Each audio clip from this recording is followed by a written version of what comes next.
महानायक नेताजी सुभाष चंद्र बोस जी की जयंती के अवसर पर हम अपने बीच में बिटिया प्रिया पांडे को हम चाहेंगे कि आज के इस कार्यक्रम में प्रकाश डालने की कृपा करें। प्रिया पांडे जी।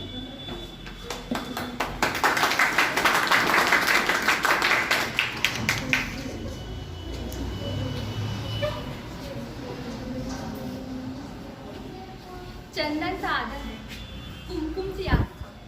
यहाँ पे उपस्थित सभी व्यक्तियों को मैं सादर नंदन वंदन और अभिनंदन। संविधान गौरव। वास्तव में हम संविधान को नहीं बल्कि अपने आप को गौरवान्वित करते हैं, क्योंकि ऐसा संविधान हमें मिला है। भारत पूरे विश्व में सबसे बड़ा लोकतांत्रिक देश है। इस संविधान सभा में हमारे भारत की जो संविधान सभा थी उसमें डॉक्टर भीमराव अम्बेडकर जितना पढ़ा लिखा व्यक्ति कोई नहीं। पूरी संविधान सभा में यदि सबसे ज्यादा पढ़ा लिखा कोई व्यक्ति था डॉक्टर भीमराव अम्बेडकर, जिसके पास सबसे ज्यादा डिग्री थी वो थे डॉक्टर भीमराव अम्बेडकर।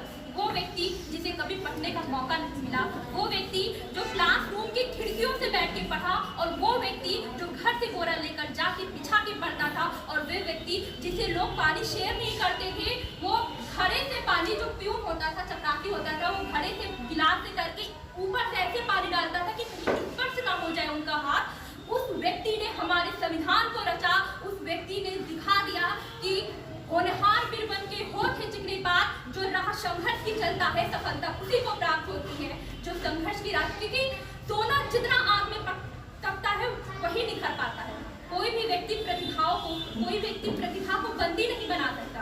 उस व्यक्ति ने दिखा दिया, डॉक्टर भीमराव अम्बेडकर जैसे महान व्यक्तित्व जिन्होंने हमारा संविधान को तैयार किया। जब संविधान सभा के बारे में डॉक्टर भीमराव अम्बेडकर जी से पूछा गया कि हमारे संविधान में क्या खासियत है, हमारा संविधान क्या है, तो डॉक्टर भीमराव अम्बेडकर जी ने कहा कि संविधान कितना भी अच्छा हो, यदि लोग अच्छे नहीं है तो वो संविधान कितना अच्छा, और लोग कितने, और यदि संविधान ठीक नहीं भी होगा लेकिन लोग अच्छे हैं तो हमारा संविधान भी अच्छा साबित होगा। ऐसे थे हमारे डॉक्टर भीमराव अम्बेडकर। डॉक्टर भीमराव अम्बेडकर ने एक विस्तृत संविधान तैयार किया, जो संविधान की प्रारूप समिति की उसकी अध्यक्षता डॉक्टर भीमराव अम्बेडकर जी ने की। अम्बेडकर जी का मानना था कि सभी व्यक्तियों को समान अधिकार मिलने चाहिए। इसीलिए आप लोगों को पता होगा कि डॉक्टर भीमराव अम्बेडकर ने अनुच्छेद 32 जो उपबंधों का अधिकार था उसको डॉक्टर भीमराव अम्बेडकर ने संविधान की आत्मा कहा। क्यों कहा? क्योंकि हम लोगों को मौलिक अधिकार दिए गए हैं अनुच्छेद 14 से अनुच्छेद 32 तक, तो उसमें हम लोगों को मौलिक अधिकार दिए गए हैं। अगर इस मौलिक अधिकार का खंडन होता है हमारे, तो अनुच्छेद 32 के तहत हम सीधे सुप्रीम कोर्ट जा सकते हैं। वैसे कोई केस होता है तो उसके लिए 7-10 साल लग जाते हैं कार्रवाई होने में, लेकिन यदि मौलिक अधिकार का खंडन हो रहा है तो अनुच्छेद 32 का सहारा लेके हम तुरंत सुप्रीम कोर्ट में अपील कर सकते हैं। सुप्रीम कोर्ट के जज तुरंत तुरंत वो समिति बुलाएंगे, पीठासीन बुलाएंगे, जूरी मेंबर आते, और आपको तुरंत न्याय मिलेगा, क्योंकि मौलिक अधिकारों का हनन कोई भी व्यक्ति नहीं कर सकता।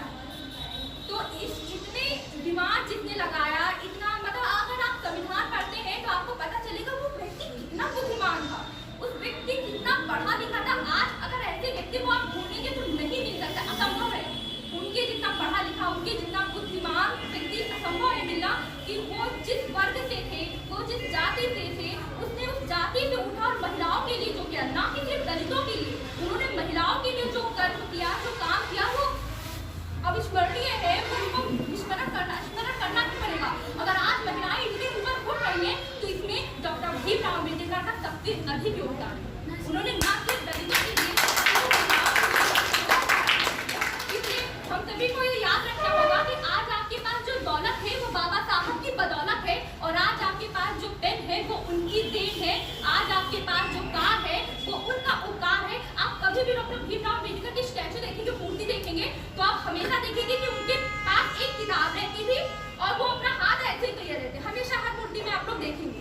तो सोचिए वो क्या संदेश देना चाहते हैं, वो आपको क्या सिखाना चाह रहे हैं। तो उनका कथन था कि आपके हाथ में किताब हमेशा होनी चाहिए। इसका मतलब ये है कि पैरों में जूते हो ना हो, आप सभी के लिए है। मान लीजिए कि आपके पास बैग हो ना हो, ठीक है, तो आपके पास जूते हो ना हो, हाथों में कलम जरूर होनी चाहिए, आपके हाथ में किताब जरूर होनी चाहिए। उनका मानना था कि education is a milk of lion who drink it he can't stay without food. अर्थात शिक्षा वह शेरनी का दूध है जो पिएगा वो दहाड़ेगा। आज आप लोगों को ये भी समझ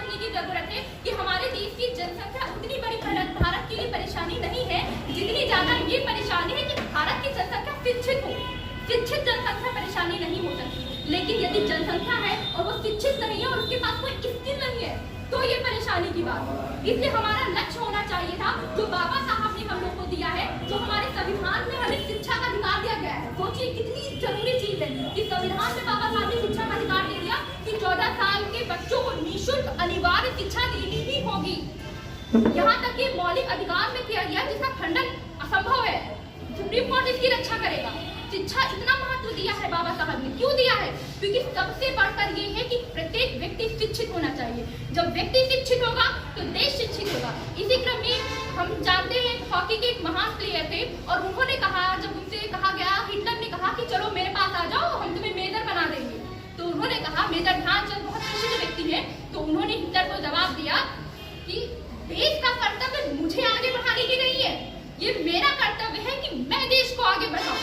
जब आप शिक्षित होंगे, आप अच्छा कार्य करेंगे, तब आप देश को आगे बढ़ाएंगे। ये आपका कर्तव्य है कि आप देश को आगे बढ़ाएं, और अगर आपका देश आगे नहीं बढ़ता है तो ये आपकी कमी है, आपकी कर्तव्यहीनता है, ये आपकी कमी है कि आप अपने देश को आगे नहीं बढ़ पाए। हमारा संविधान हमें शिक्षा का अधिकार दे रहा है, हमारा संविधान हमें समानता का अधिकार दे रहा है, हमारा संविधान हमें बोलने की स्वतंत्रता, सब बनाने की स्वतंत्रता, निश्चित करने की आज आप सभी ये प्रण लीजिए, में कंजूसी मत करिए। आज आप सभी लोग ये प्रण ले लीजिए